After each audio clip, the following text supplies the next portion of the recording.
नमाज जनाजा की सुन्नतें कितनी हैं और नमाज जनाजा के अरकान क्या हैं और उसकी दुआएं वगैरह आप सुनेंगे इंशाअल्लाह। तो नमाज जनाजा की शराइत और फ़राइज़ के हवाले से सुन चुके हैं। तो याद रखें कि नमाज जनाजे के हवाले से हम जिस तरह से दीगर नमाज जैसे ईद की नमाज़ है, इससे भी कई सारे मुसलमान ऐसे हैं कि हर साल की तरीका इसका बयान भी होता है, लेकिन फिर भी कई हज़रात इसके अंदर गलती करते होते हैं। इमाम साहब बताते भी हैं कि इतनी तकबीर कहेंगे और इस तरह से हाथ बांधना, लेकिन फिर भी कुछ लोग तकबीर कहने के बजाय वो रुकू में गए हुए होते हैं। तो याद रखें नमाज जनाजा भी जो है फ़र्ज़ किफ़ाया है, तो इसका इल्म सीखना हमारे ऊपर फ़र्ज़ है। आज हम नमाज जनाजा ही के हवाले से सुनेंगे कि इसकी कितनी सुन्नतें हैं, कितने फ़राइज़ हैं और इसका पढ़ने का तरीका क्या है। तो सबसे पहले ये भी याद रखें कि इसके लिए भी वज़ू जो है ये शर्त है, यानी जो नमाज के लिए तहारत शर्त है उसके लिए भी तहारत शर्त है कि बग़ैर वज़ू के नमाज जनाजा नहीं हो सकती। किसी ऐसी जगह गए हैं कि वहाँ पर जैसे बाज़ औक़ात बड़े मैदानों में भी जनाजा होता है, तो इस तरह से वज़ू इसके लिए अलबत्ता शर्त है। फिर बाज़ औक़ात इसमें तयम्मुम की सूरत मिल जाती है, वो एक अलग सूरत है कि किस सूरत में तयम्मुम करके जनाजा पढ़ सकते हैं, थोड़ी सी अलग डिटेल है। अव्वलन ये है कि इब्तिदाई सूरत ये है कि इसके लिए भी वज़ू का होना ये शर्त में से बावज़ू ही नमाज जनाजा अदा किया जा सकता है।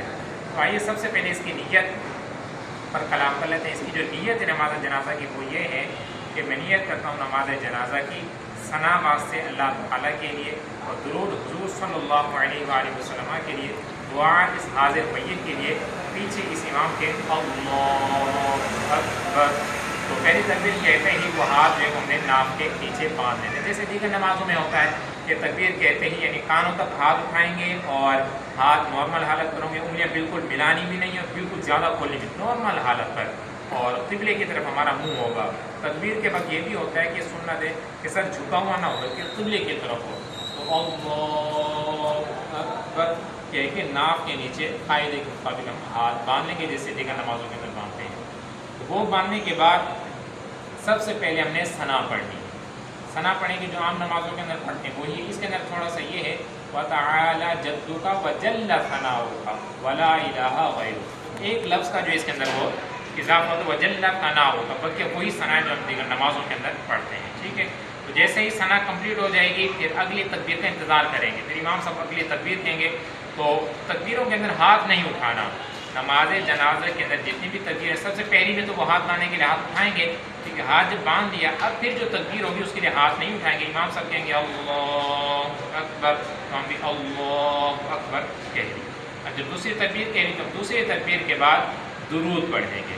अब दुरूद इब्राहिम चाहें तो वो भी पढ़ सकते हैं, और वैसे इसके लिए भी एक मखसूस जो रिवायात के अंदर दुरूद आया है वो भी दुरूद पढ़ सकते हैं। अलबत्ता अगर कोई याद ना हो मखसूस जो रिवायात के अंदर आया है तो दुरूद इब्राहिम ये भी हम जो नमाज के अंदर पढ़ते हैं कोई भी पढ़ सकते हैं। तो पहली तकबीर के बाद सना पढ़ना है, दूसरी तकबीर के बाद दुरूद इब्राहिम पढ़ लें, फिर उसके बाद तीसरी तकबीर कही जाएगी।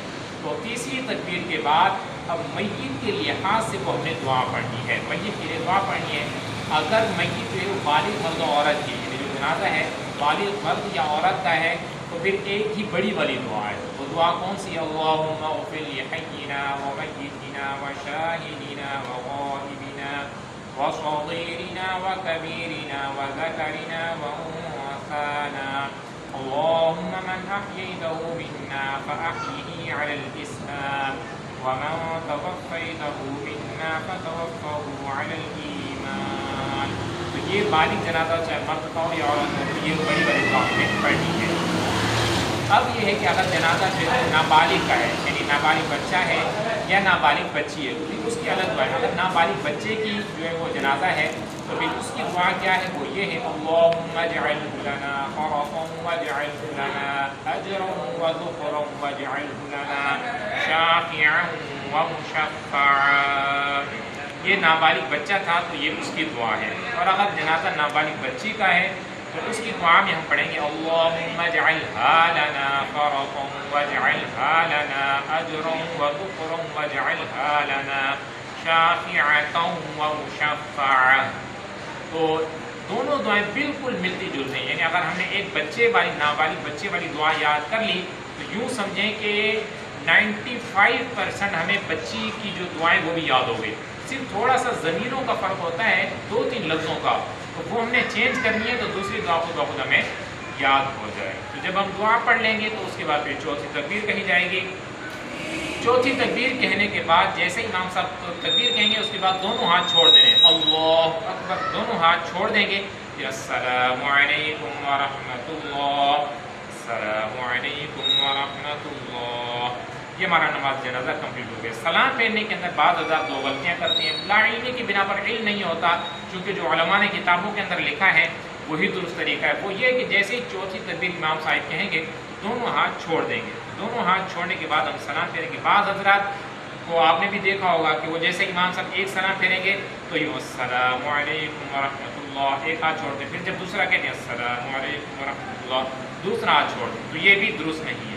دوسری غلطی کیا کرتے ہیں بعض حضرات، وہ یہ کرتے ہیں جیسے امام صاحب نے چوتھی تکبیر کہی تو دونوں ہاتھ ہی چھوڑ دیتے ہیں، دونوں ہاتھ چھوڑ کے یعنی دونوں ہاتھ باندھے رکھتے ہیں، دونوں ہاتھ باندھے رکھتے ہیں اور پھر السلام علیکم ورحمۃ اللہ، السلام علیکم ورحمۃ اللہ، پھر بعد میں چھوڑ، تو دونوں طریقے درست نہیں۔ اس کی وجہ یہ درست طریقہ وہی کہ جیسے ہی چوتھی تکبیر کہی دونوں ہاتھ چھوڑ دینے، چونکہ جیسے آپ نے دیکھا ہوگا عیدین کی نماز کے اندر جب زائد تکبیر امام کہتے ہیں تو وہاں پر اللہ اکبر ہاتھ چھوڑتے ہیں، ہاتھ باندھتے نہیں، ہر مرتبہ میں ہاتھ چھوڑتے ہیں۔ اس کی وجہ فقہا نے یہ بیان کی ہے کہ جہاں پر قیام کے اندر کچھ پڑھنا رکھا ہے شریعت نے کہ اب آپ نے کچھ پڑھنا ہے تو وہاں ہاتھ باندھنا ہے، تو عیدین کی جو 6 زائد تکبیریں ہوتی ہیں تو 6 کے اندر کچھ بھی نہیں پڑھنا ہوتا، اسی وجہ سے اللہ اکبر ہاتھ چھوڑیں۔ تو جنازے کے اندر بھی چوتھی تکبیر کے بعد کچھ بھی نہیں پڑھنا ہوتا، صرف سلام پھیرنا ہوتا ہے، تو جیسے ہی چوتھی تکبیر امام صاحب کہیں گے تو اللہ اکبر، اب دونوں ہاتھ چھوڑ دینے کیونکہ آپ کچھ پڑھنے کے لیے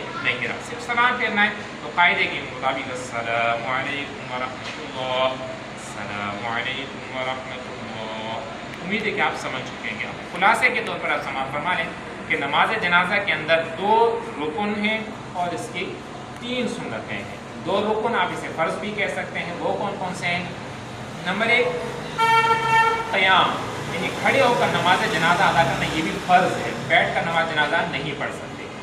دوسرا رکن ہے 4 بار تکبیر کہنا، یہ بھی رکن ہے نماز جنازہ کا۔ اس کے بعد 3 سنتیں ہیں، پہلی سنت ثنا پڑھنا، دوسری سنت درود پڑھنا، تیسری سنت میت کے لیے دعا کرنا۔ تو یوں نماز جنازہ کے 2 رکن اور 3 سنتیں ہوں گی۔ تو آج ہم نے نماز جنازہ کی نیت، اس کا طریقہ اور اس کی سنت اور فرائض کے حوالے سے گفتگو سنی ہے۔ اللہ تعالی ہم سب کو ایمان کی سلامتی والی زندگی اور شہادت والی موت نصیب فرمائے۔ اللهم صل على محمد وعلى آله وبارك وسلم۔ اللهم ربنا آتنا في الدنيا حسنة وفي الآخرة حسنة وقنا عذاب النار۔ اللهم رب زدنا علما نافعا وفوض أمري إلى الله إن الله بصير بالعباد بحق لا إله إلا